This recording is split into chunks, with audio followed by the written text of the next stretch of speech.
Gloire au Seigneur. Je vous invite à poursuivre ces instants en ouvrant la parole de Dieu tous ensemble. Et c'est dans l'Évangile selon Jean, au chapitre 5, que nous ferons notre lecture d'introduction ce matin.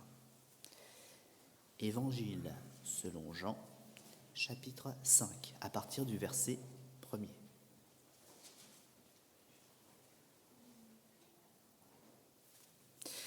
Après cela, il y eut une fête des Juifs et Jésus monta à Jérusalem. Or, à Jérusalem, près de la porte des brebis, il y a une piscine qui s'appelle en hébreu Bethesda et qui a 5 portiques. Verset 3. Sous ces portiques étaient couchés en grand nombre des malades, des aveugles, des boiteux, des paralytiques, qui attendaient le mouvement de l'eau. Car un ange descendait de temps en temps dans la piscine et agitait l'eau, et celui qui y descendait le premier, après que l'eau avait été agitée, était guéri, quelle que soit sa maladie. Là se trouvait un homme malade depuis 38 ans. Jésus, l'ayant vu couché, et sachant qu'il était déjà malade depuis longtemps, lui dit « Veux-tu être guéri ?»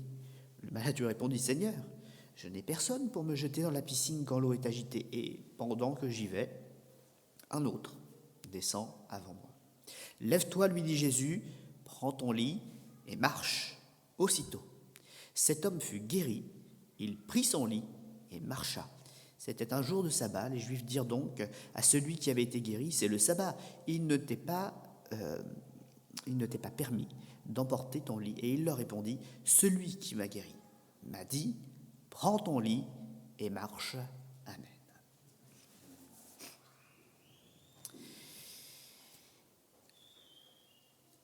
À Jérusalem, donc, c'est ce qui est écrit, près de la porte des brebis, il y avait une piscine qu'on appelait en hébreu Bethesda.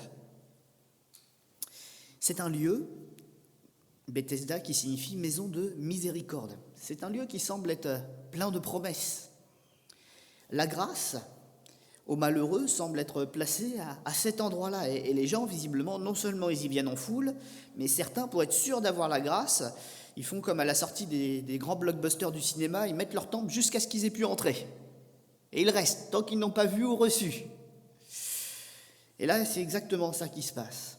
On a un endroit qui promet la grâce, mais il y a des règles qui sont à cet endroit-là. On ne sait pas quand la grâce viendra, et on sait que quand elle vient, elle est pour une seule personne. En tout cas, c'est ce que dit la tradition, la rumeur. Les gens qui viennent là, ils connaissent la règle, mais ils sont tellement malheureux, tellement désespérés, j'allais dire, ils tentent le tout pour le tout. Est-ce que quelqu'un au milieu de nous peut leur en vouloir ? Quand on est malheureux, désespéré, qu'on est malade et qu'on voit la mort s'approcher, on peut comprendre que des gens soient prêts à donner tout ce qu'ils ont pour un peu plus de temps. C'est la mentalité de notre nature. On ne peut pas aller contre cette nature. On a tous ressenti ça à un moment de notre vie. Bien sûr, nous avons été un peu plus loin, nous avons connu Jésus-Christ, et nous savons que ce n'est pas comme ça que la grâce, la miséricorde fonctionne en Dieu. Mais ces gens, ils avaient besoin de redécouvrir le Dieu qui donne la miséricorde. Ils connaissaient un lieu, alors ils y allaient, mais ils avaient besoin du Dieu vivant de la miséricorde. Et vous savez, avant de trouver la vérité des bêtises, on en fait un paquet. Et vous savez que le diable, en plus, qui existe réellement, il n'y a pas que Dieu qui existe, il est malin. Et il mettra tout sur notre chemin pour faire ressembler des mensonges à la vérité, afin de nous perdre suffisamment longtemps pour qu'on s'égare et puis même qu'on soit peut-être dégoûté de Dieu. Un Dieu qui ferait des préférences. Est-ce que Dieu fait des préférences ? Vous qui avez lu la Bible, il est dit, il ne fait exception de personne. Il ne fait pas de différence. D'ailleurs, si vous ne le croyez pas, il y a une déclaration de Dieu qui dit « Il fait pleuvoir sur le juste et sur l'injuste ». Alors attention, il y a peut-être aussi une remarque à prendre pour chacune de nos vies. Nous ne sommes pas sur le bon chemin quand nous avons des bénédictions. Nous sommes sur le chemin de la vie éternelle et dans le plan de Dieu quand nous connaissons Jésus qui nous emmène vers la vie éternelle. Parce que finalement, la Bible déclare « Les justes et les injustes, les bons et les mauvais, ils ont tous des bénédictions de Dieu parce que Dieu cherche tous les hommes. » Alors si nous marchons à coups de miracle, si nous cherchons le sensationnel ou le spirituel, l'apparence du spirituel pour nous guider, rien ne dit que nous sommes sur le bon chemin. Il n'y a que de connaître Jésus et d'entendre en retour sa réponse, entre dans la joie de ton maître. Il n'y a que ces paroles-là de Jésus d'un Dieu vivant qui parle et qui encourage, qui peuvent garantir à notre cœur que nous sommes sur la voie du salut. Et malheureusement, avec ce que nous vivons, avec les signes qui s'accomplissent en ce moment, nous savons que beaucoup de personnes croient être à Jésus. Elles croient lui appartenir, mais nous savons aussi quelle sera la réponse pour beaucoup d'hommes, beaucoup d'appelés mais peu d'élus. Et qu'est-ce qu'il leur dira ? Alors qu'ils mettront en scène et en liste l'ensemble des œuvres qu'ils auront fait, il leur répondra juste simplement « Mais je ne vous connais pas. Vous avez arpenté le spirituel, vous avez vu des miracles. Oui, peut-être vous avez été guéri ou vous avez reçu l'esprit. En tout cas, vous avez prophétisé. Mais au final, pour ce qui était de me connaître, cette partie-là du chemin qui était la plus importante, vous ne l'avez pas connue, donc je ne vous ai pas connu. » Et ils s'arrêteront là. Ils auront vu des choses extraordinaires, mais ils ne seront pas allés plus loin. Bethesda, malgré toute l'apparence, la publicité qui va autour, l'espérance qui va autour, en fait, c'est un lieu d'injustice. Et il ne faut pas se laisser tromper par les imitations. Parce que quand on connaît Dieu, on sait que c'est un Dieu omnipotent, omniscient, omniprésent, et qu'il a en lui un amour tellement infini qu'il en a en abondance pour tous. Bethesda est donc nécessairement un mensonge. Les pratiques comme celles de Bethesda sont nécessairement des mensonges. Celui qui vient à Jésus, Jésus sèche ses larmes, qui qu'il soit, simplement en répondant par son cœur d'une foi sincère, « Seigneur, je me repens et je décide de te suivre. » Eh oui, on a tous le moyen de nous attacher à Jésus. Maintenant, il y a une autre chose, c'est qu'il faut véritablement le vouloir. Et la plus grande barrière qui nous sépare de Jésus, c'est de considérer que tout va bien quand il nous a bénis. C'est ce que je disais tout à l'heure, et c'est là le mensonge du diable. Bethesda, donc, il ne faut pas se laisser tromper par l'imitation.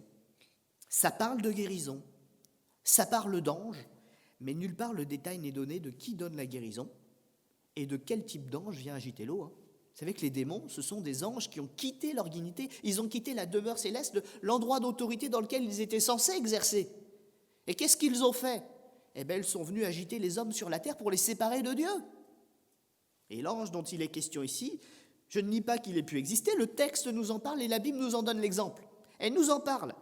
Mais ça ne veut pas dire que c'est une parole de Dieu. Peut-être que là, ce texte, simplement, il dénonce la folie des hommes à ne pas connaître la vérité, mais à s'attacher aux superstitieux et aux mensonges. Un cœur facile à chuter. Christ est la véritable porte des brebis. Vous avez vu la subtilité du texte et la subtilité du diable. C'est peut-être pour ça qu'il faut que le Seigneur le dénonce. Parce que cette piscine de Bethesda, nous l'avons lu au début, où est-ce qu'elle se situe ? Juste avant d'entrer par la porte des brebis. Le diable a réussi à accueillir une multitude de gens et les arrêter juste avant qu'ils entrent dans la présence de Dieu pour de vrai. L'imitation était juste à la porte, mais du coup, la porte n'est pas franchie. Et certains ont réussi à rassurer leur conscience en se disant « Mais là, il y a des guérisons, Dieu est déjà là !» Oui, mais le plan de Dieu, ce n'est pas d'être devant la porte, c'est de franchir la porte. La porte du salut, la porte de la repentance, de passer sous le sang de Christ. Vous avez encore tous du travail, hein ? C'est un véritable combat. Et notre chair est, on l'entendait dans une prière tout à l'heure, tout à fait contre le fait de se donner tout entière à Dieu. Je vous ai déjà raconté ce petit témoignage. Un de mes formateurs me disait, un jour de baptême, il y a un jour de baptême aujourd'hui, hein. La personne qui est entrée dans le baptistère était une femme parmi quelques autres baptisés. Et au moment d'avoir donné sa confession de foi, très sobre, très claire, très nette, il immerge la personne en la soutenant par la tête, voilà, et puis il la met la tête dans l'eau, mais d'un seul coup, il voit un bras qui sort. Alors bon, ils sont publics quand même, il va jusqu'au bout de ce qu'il a commencé de faire, mais quand même, il est intrigué par le geste. Et puis, à la fin de la réunion, il va voir la personne discrètement en entretien, il dit « Mais qu'est-ce qui s'est passé ? Tu as eu un problème ?» ?»« Non, j'ai réalisé que je voulais garder quelque chose pour moi. » Alors, baptême ou pas baptême ? Eh non. Eh non. Notre combat ne commence pas, ou plutôt si, il commence avec le baptême, Mais s'ensuit ensuite un combat de tous les jours. Conserver le prix que nous avons reçu de Dieu.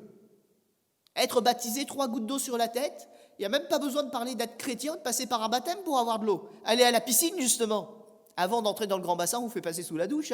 Avoir de l'eau sur la tête, il y a tellement de gens qui le font. Et ça n'a pas de pouvoir.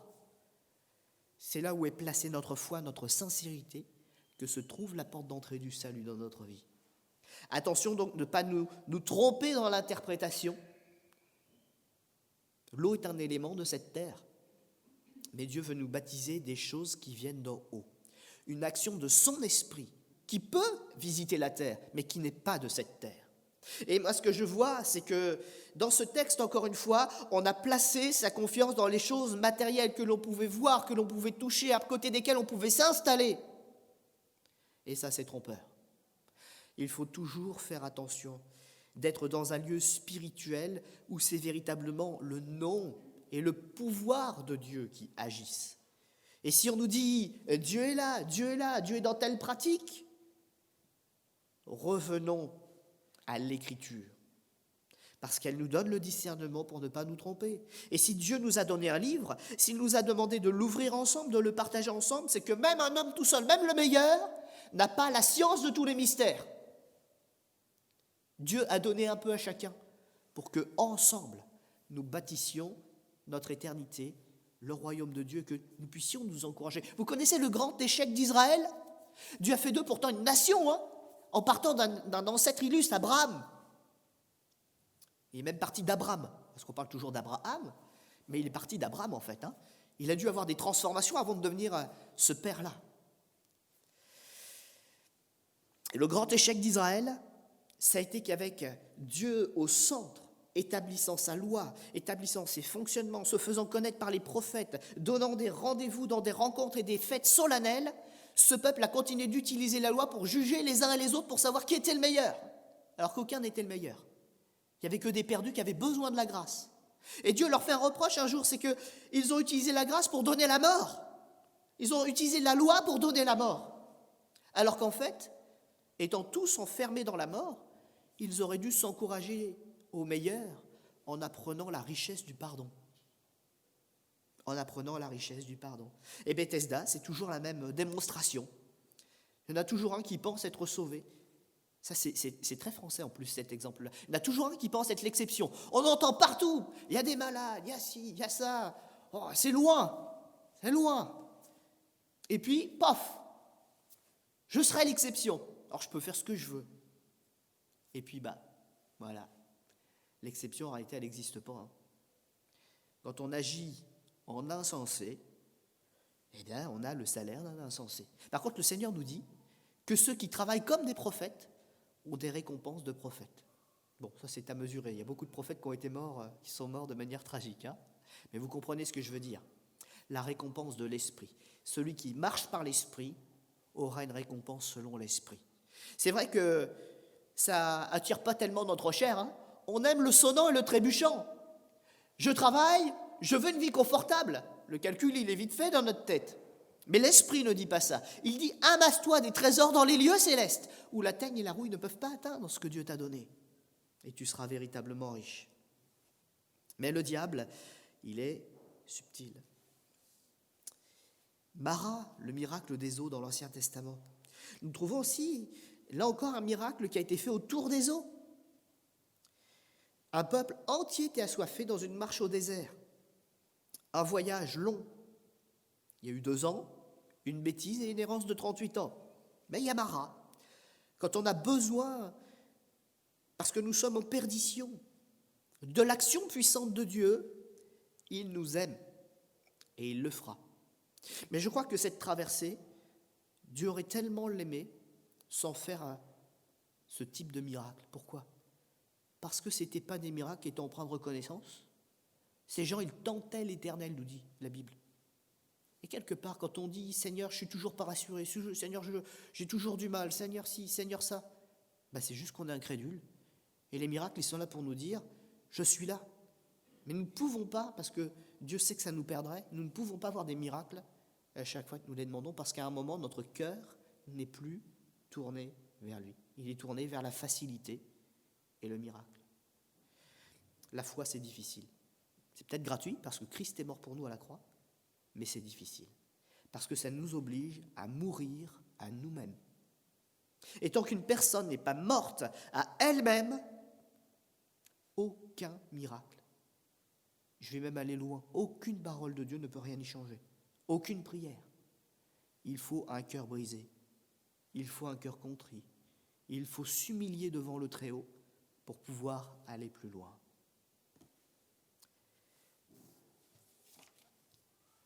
Le miracle que Dieu accomplit donc à Mara, c'est un signe. L'eau qui était imbuvable, elle était amère, mauvaise, a été transformée en eau qui pouvait être bue. Et ça, par contre, c'est un signe que le Seigneur nous donne encore à nous aujourd'hui. J'ai connu des personnes, et c'est qu'à de le dire, je pense que l'expression vient de là, qui étaient imbuvables, insupportables, calomnieuses, méchantes. Excusez-moi de le dire, mais comme elles ont changé, je peux le dire, elles le disaient elles-mêmes, tordues d'intelligence. Mais venant à Jésus, dans un cœur sincère, et c'était pas facile, c'était un vrai combat, elles ont été transformées en de nouvelles créatures, des créatures buvables, des gens avec qui on aimait être, des gens qui ont changé l'amertume, dans lequel Dieu a changé l'amertume en douceur et en amour. Voilà le miracle. Il faut que quand nous passions entre les mains de Jésus, nous soyons véritablement de nouvelles créations. Si nous sommes les mêmes, simplement en ayant compris quelque chose, ça ne va pas.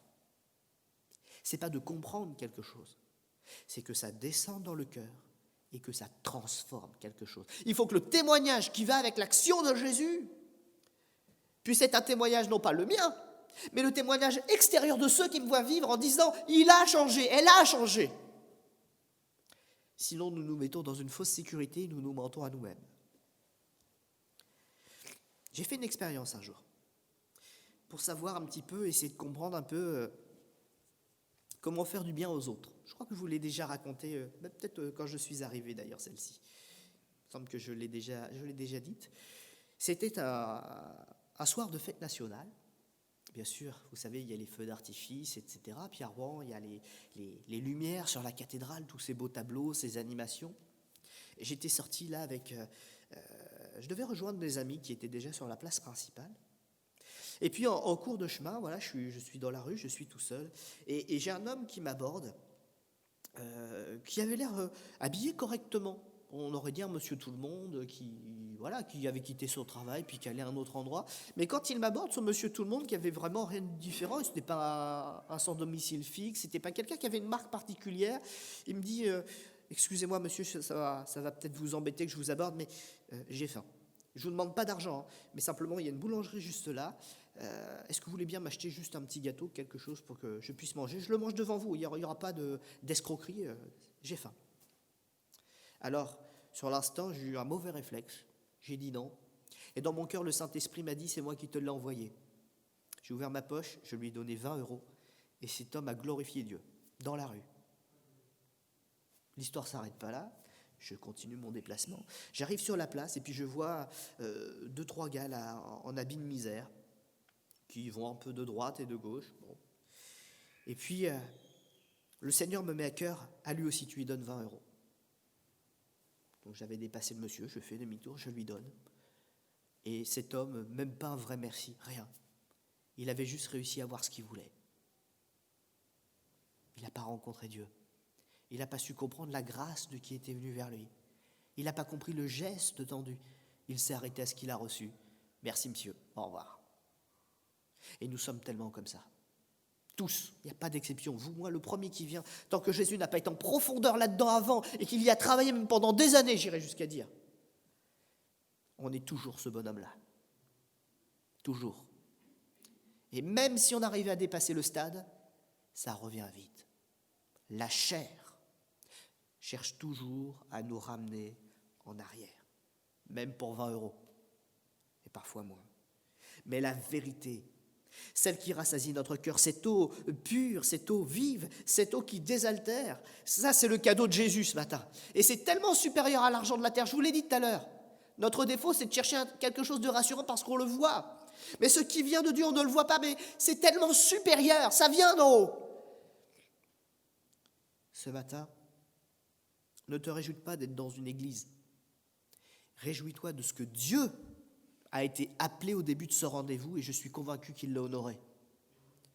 Ne sois pas heureux, heureuse de ce que tu as peut-être fait un pas de plus.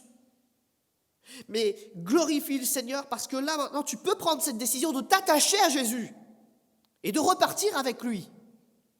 La victoire, ce ne sera pas de dire j'ai la force de revenir la semaine prochaine ou que j'ai fait quelque chose que je n'avais pas fait depuis longtemps.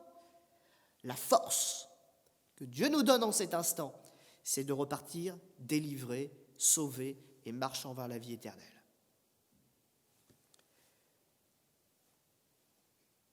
Dans Jean 4, un officier de roi avait son fils malade. Et il n'a pas vu le miracle. Il a d'abord reçu une parole en laquelle il lui a fallu croire. Et nous mettons souvent les choses à l'envers dans nos raisonnements. Si Dieu guérit, alors je croirai. J'ai même mis sur ma petite feuille ou pas. Acceptons l'enseignement de Dieu en même temps que nous acceptons ses bénédictions et ses commandements. Et nous serons 1000 fois plus gagnants.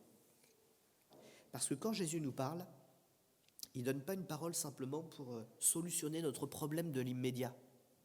La parole de Dieu est puissante et efficace.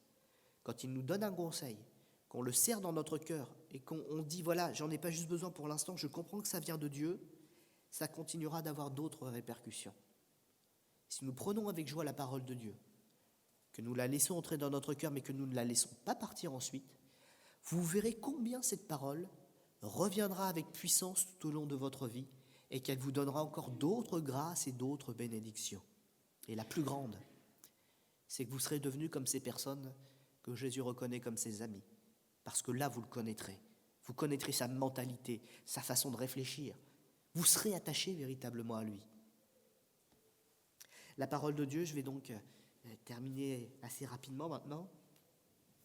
On l'appelle aussi l'eau de la vie éternelle.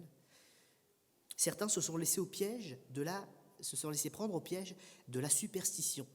Mais la superstition, ça ne veut pas dire l'ignorance. On peut être superstitieux et avoir lu la Bible, mais en pratiquant aussi d'autres choses, en mettant toutes ces choses-là au même niveau. Ils étaient, tous ces gens-là, à la porte du temple tous les jours. Il y avait même une assiduité. C'était pas juste une fois la semaine, ou le dimanche, ou le samedi. C'était tous les jours. Certaines étaient certainement dans l'attente de l'ange en lisant la Bible, très très spirituelle. Ils ont lu les témoignages des prophètes rendus à Jésus, et Jésus les visitait, et ils ne voyaient toujours pas le Fils de Dieu. Ils ne voyaient toujours que l'homme puissant en acte. Et ce qui est vraiment dommage dans ce texte, dommage pour eux, mais pour nous c'est peut-être tout à fait différent, c'est que ce jour-là, il ne s'est trouvé que le paralytique pour vivre le miracle et repartir délivré de son infirmité, mais également du poids de son passé et de ses fautes. Il s'est levé, il a pris son lit. C'était une autre vie, c'était une autre destination. Il est reparti délivré, pardonné. Par contre, le cœur de tous ceux qui ont vu ça, il était tout à l'inverse.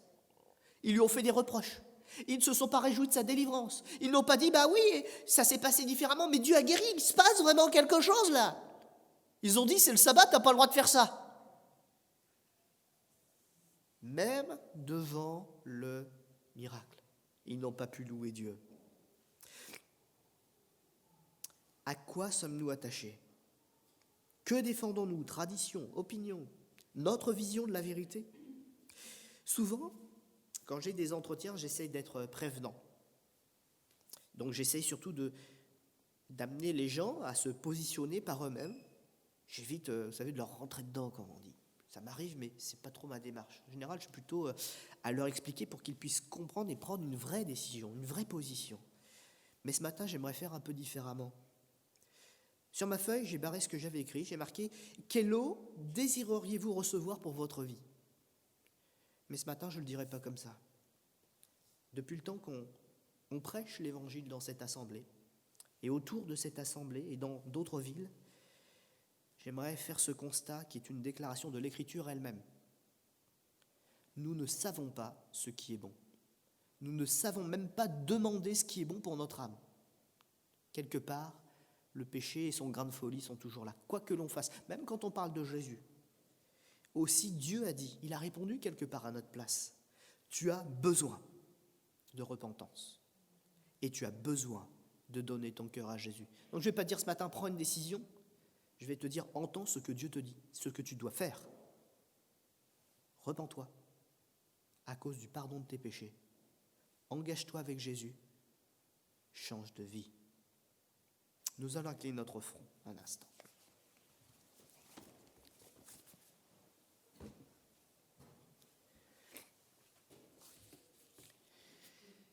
Seigneur notre Dieu, c'est vrai que par l'œuvre que tu as faite, tu as mis un choix devant nous. Le bien, le mal, la vie et la mort, mais dans ta parole, tu ne t'es pas limité à ça. Ce serait un mensonge que d'aller dans ce sens, parce que tu as ajouté une parole après. Choisis la vie. Choisis la vie. Alors s'il te plaît, Seigneur notre Dieu, ce matin, que toute âme condamnée qui a entendu ce message le reçoive avec simplicité de cœur pour dire « Je suis devenu » entre les mains de Jésus devant lequel j'ai capitulé, un de ses serviteurs, un de ses enfants, je suis né de nouveau par l'Esprit de Dieu. Aide-nous, s'il te plaît, ce matin, à avoir du discernement, à recevoir l'Esprit d'en haut, non pas pour accomplir des miracles, mais pour voir le péché et le mal dans ma propre vie. Non pas pour le voir dans la vie des autres et les condamner, parce que c'est ma chair qui souvent m'entraîne par là, mais dans la mienne, pour que je puisse me repentir et te suivre dans la vie éternelle avec mes frères et mes sœurs de foi et d'esprit